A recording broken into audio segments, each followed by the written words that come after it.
Welcome to episode 3 of Lot Talks. We're going to cover lot 21 to lot 30, according to the boss over there behind the camera.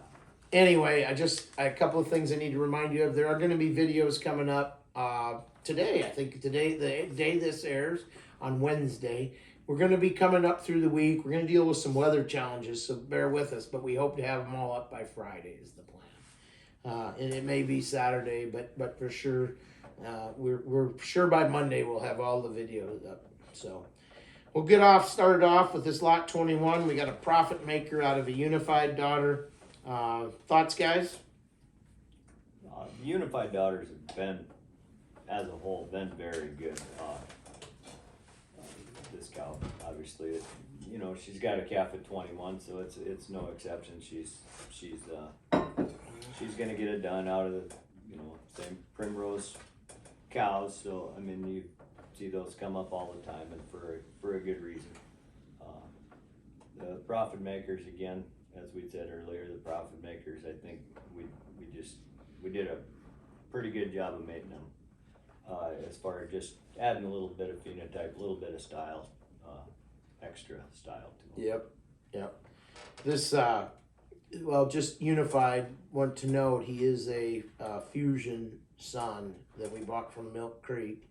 Really powerful kind of bull, added some dimension to cattle, and just did probably more than anything, the daughters, like a lot of the fusion derivatives, were really good. And so, yeah, the power was in the daughters on the fusion as a whole. Any other comments about lot 21?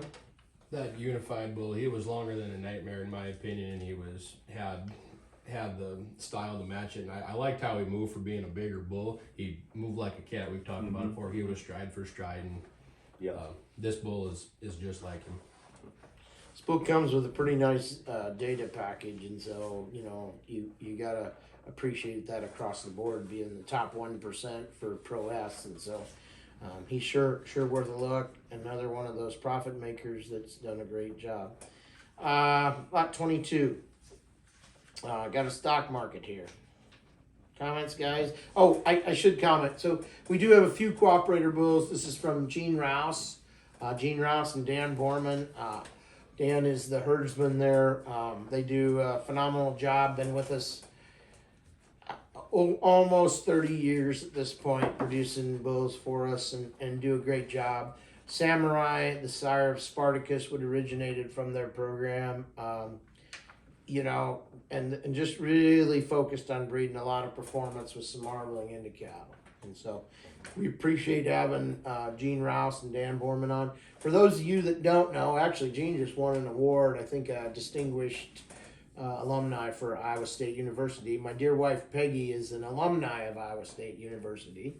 And in addition, Gene was actually one of the fathers of ultrasound technology that we currently use in seed stock in order to figure out which cattle marble more. And so, Gene's had a very historied place in beef cattle genetics, and he always had a love for Red Angus, and years ago we developed a bond and consequently have sold his bulls for him a lot of years. They come here at weaning, we develop them, and so this is a great way to start the front end of their program with a bull that ratioed a 118 on IMF and a 108 on ribeye. Any other comments? Just look at the flank and the lower third that bull carries. You don't all the time see that in a Gabonese bull. That bull's got some gas to him for being a Gabonese bull. He's and I think that's probably pretty complimentary, the stock market on an Epic. Epic's going to put that flank on him, and stock market's going to put a little more Gabonese to him, and it worked out really well. Yep. Any other comment? So one of the things I'll remind you, Dan and Gene, and Dan knows those cows really well. If you have questions about the dams, feel free to call them. They're going to know those dams a lot better than we are. They have a very rigid standard, in my opinion, that matches ours, and so consequently We are probably not going to comment. We're going to comment on the combination of pedigrees because their pedigrees would flow a lot like ours, but we would not know these dams as well as they would. So with that, we'll wrap up on 22 and go to 23. Got a Maximus, had some full brothers. You guys want to comment on this mating? We'll just look at the consistency from 7 all the way back to 126 all the way down. I mean, that's why 222 is what she is, and we continually talk about what she's done.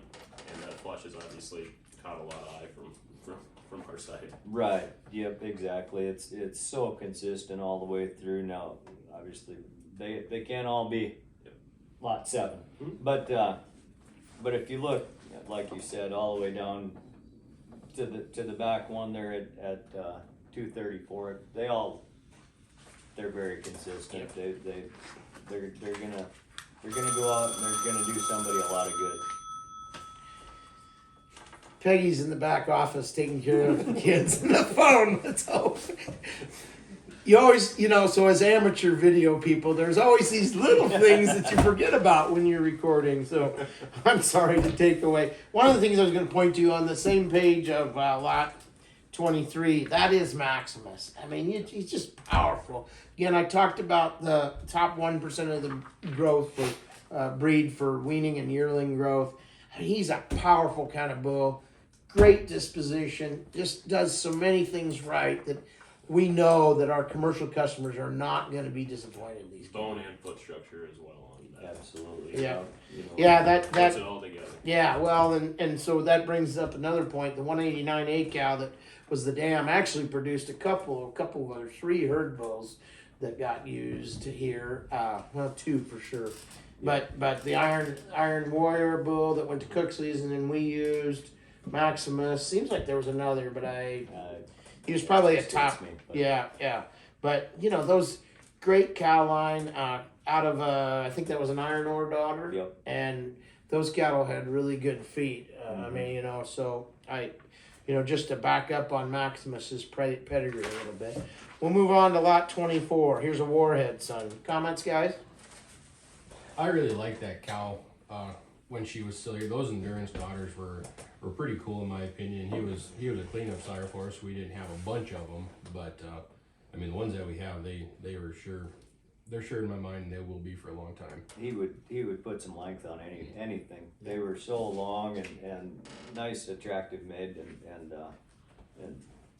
this bull's no exception. He carries that length, and Warhead's a long bull too, and so, but carries that length really well, and he's sure going to stretch him out. Yeah, that Endurance, the Schuler Endurance cattle did a great job for us. Matter of fact, I probably wish we'd reverse sort some semen on him and produce a bunch more females because the females were really phenomenal. So this bull ratioed a 115 on IMF and a 115 on ribeye, so he'll sure put some carcass in him if you're looking to do that. So I think that's probably that kind of numbers will probably change or increase his grid master a little bit. Not that it'll change significantly because we've genomically tested these cattle, but it will change. One of the things I want to back up on is Dylan mentioned that 191B when she was here, she was sold last fall, and so we sell every cow when she's 7. It's a business decision. First of all, we firmly believe that we've made better ones. The younger generation, if we're doing our job, in our opinion, is going to be better. They still have quite a bit of value to another operation, and so feel like a good time for us to balance the business side of our seed stock enterprise with keeping the genetic turn high. And so I'm sure we have some 191B daughters in the herd. I'm not sure who they are, but one of the things we do is we breed a lot of heifers, hoping to find the next best crop of cattle. And so I want you to understand that this year we're going to talk, when we come across a bull like this, or when we talked about the next, or well, in a couple of lots, the 222B cow is a cow we flushed. Those cows are gone now because they went to another herd to go to work, not because we called them, is essentially. And so, but that is something to note. That's part of our strategy in bringing you better genetics consistently, keeping them fresh. We think we keep in front of it with a lot of the data we have that revolves around selection. And so we're very orientated towards the technologies we use to select better cattle. That's why most of our herd is already, most of all of our, what was it, over 98% of our cow herd is DNA tested. You know, we're really focused on using the tools we have to make progress. With that little segue, we'll move into 25. We got a Warhead daughter out of a samurai daughter, 121C. Any thoughts, guys? There's a reason we flushed her. Right. The 121C was, if not the best, one of the best for sure samurai daughters we had. She was a nice cow. Always got it done. Yeah, again, I mean, yeah, she was a good cow. Yep. So this is a little bit of, you know, it's atomic on Samurai. Samurai's the sire of Spartacus. You know, this bull posts some really good data. You know, sure should over the industry in the top 11% of the breed for Pro S should do a lot of herds some good through the years. So the C cows will be available in our fall sale as we move forward here, as we sell every cow when she turns age 7. So, you know, as this calf would be her calf that she had as a 6-year-old, as you can tell from the behind her name it says AOD, or age of dam 6. That was the age that she was at the time this calf was born. Lot 26. We got another one that another Maximus. You guys want to comment here? Keep on riding the train. Right. I mean, it's great. It's not a thing to down it. What we're saying is just like the consistency all the way down, and I can't get over the consistency that Maximus does in the 222B. You guys talked about it on the couple episodes ago. That just it's amazing that the 222B, like Dylan said, just all the calves just seem to have the same look. When you talk about the lots, 7, 16, 23, 49, 56, 58, 126, 234, and then a maternal brother, another brother out of maybe that's the natural calf, 195, you know, so. I think that's what we're trying to do, is provide those quality cattle all the way down the line for people who might not be able to afford lot 7. You can get them all the way down the line. Yep. And that's, I think, a testament to what we're trying to do for people. Yep. Yeah, I mean, I'm very proud of this set of bulls this year as we move up all the way up. They're very, very consistent, and you can find, I mean, I was looking at a bull, and we're going to do features and sleepers, mainly sleepers, in one of these episodes, but 127 was a bull that popped out at me this morning. I mean, every morning I go out there and I find another bull that really kind of, you know, it's like, why didn't we picture him, or where is he? So, you know, I mean, that's what we want to do here. We want to produce good Red Angus cattle in mass. With that, I'll move on to 227, and I'll let you guys, before I lose my voice, I'll let one of you guys talk. I think this is the first Let's Roll daughter we've talked about on this, and I think those are really good blue collar cattle too. He was just a cool sire that we use, and I have a daughter myself from Craig and Lindley, and I mean they're get down to business kind of cattle, and they're sure pretty. Yeah, sure pretty, and you know, we've mentioned it with a few other bulls, and I'll just mention it on him too. I mean, the feet on Let's Roll were absolutely as he was as good a footed 7-year-old bull or 6-year-old bull as you could find. And agile. Yeah, and yeah, I mean, in a good way, like he could breed smaller cattle. Yeah, he didn't jump a fence or nothing. No, he wasn't Yeah. running down the highway Right. at 40 or something. No. Free put him moving on and Just so all. free moving, just athletic, moved like a cat for a big bull. I mean, he was, I would agree. So lot 28 is the first Trojan calf. This is Trojan was a bull that Travis Schaefer, Hand Sign Ranch, bought here maybe 2-3 years ago. Was the top of the sale. Has done an outstanding job. I mean, these calves look just like I would expect some of the Spartacuses to look, the Spartacus Maximus, that sort of thing. You know, this bull came out of the Rouse program.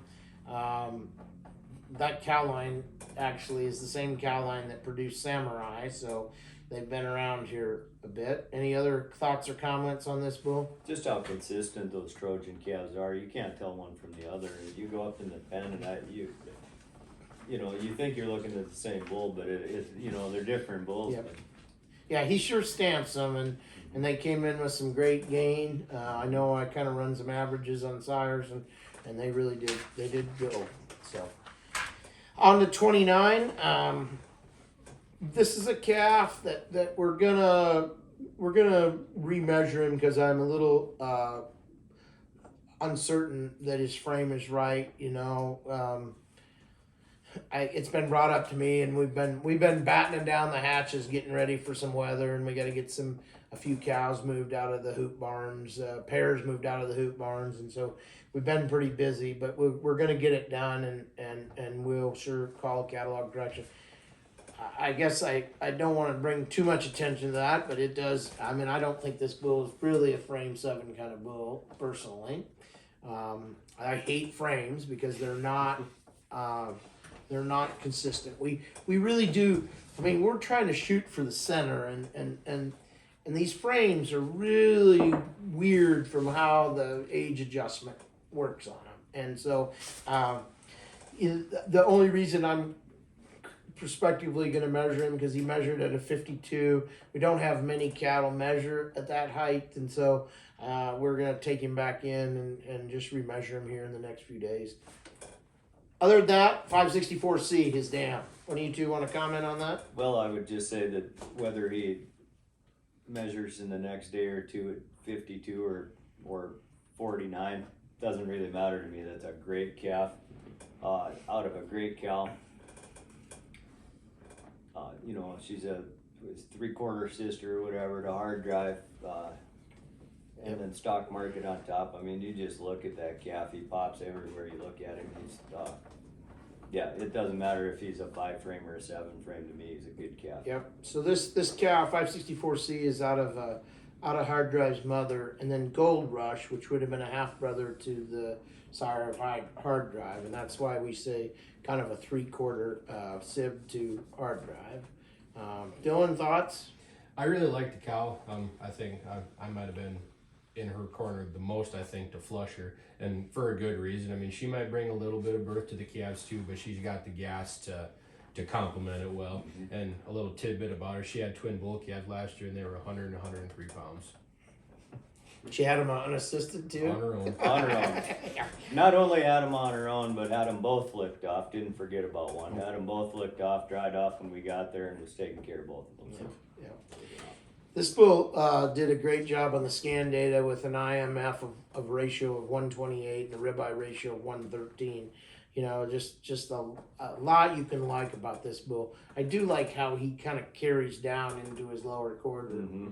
He's sure a bull you'd want to use and keep all the daughters out of too. I mean, he's going to produce some daughters that you're going to want to. Well, I mean, if for you, a long time. yeah, I mean that's exactly right. Because if you look at his pedigree, we've been talking about the stock market daughters and how we like them and how good we think they're going to be, and then we got Hard Drive's dam on the bottom side. Right. I mean, it's really, I mean, quite frankly, he could be lot 1, Mm-hmm. but not just females, but the steers too coming out and Right. the power behind him. I mean, he can do it all, and Stock Market's a testament to that. Like Dylan said, the females have done a great job, and we keep selling bulls that are at the front and consistent all the way through. Yep.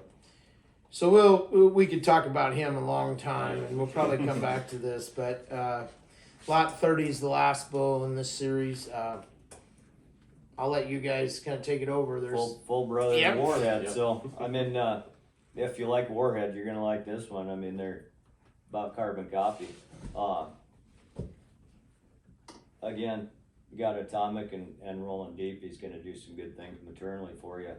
Plus, he's gonna give you all kinds of power to bring big steers to town. So I mean, yeah, he might. I mean, I don't know. There's a piece of me that thinks he has a better hip on him than Warhead. You know, part of that is you go to the picture and but you know he does have a really good hip on him, and I like that about him. So. I think maybe a little bit cleaner in the front too. yeah, I would give you that. He was probably cleaner cleaner fronted than maybe Warhead was. He does, you know, one of the things I see he does is he's a lot less calving ease. You know, Warhead was used on some heifers without much issue. You know, this bull, I would, you know, marked him as a 1 star, and I'm cautionary about whether he would be a heifer bull. You know, but I sure think on a lot of cows with this data, not a lot, on 99.9% of cows are not going to have any problem unless there's an abnormal presentation. Absolutely. Those cattle, they're all so long. You know, okay, so you look at him, he's 105-pound birth weight or whatever, but I mean, you stretch that over, you know, this much calf, it's not as big a deal. So Yeah. I said they're long and they're big, but they're made right though. yeah, they're made right. They're I don't worry about them. So that's lot 30. That would be the last animal in this lot talk. Again, remember the sale is Thursday, March 3rd at 1 o'clock. Broadcast on DV auction. Videos will be coming up, should be coming up Wednesday through Friday. Today, I believe this episode will air on Wednesday. So with that, thank you for watching.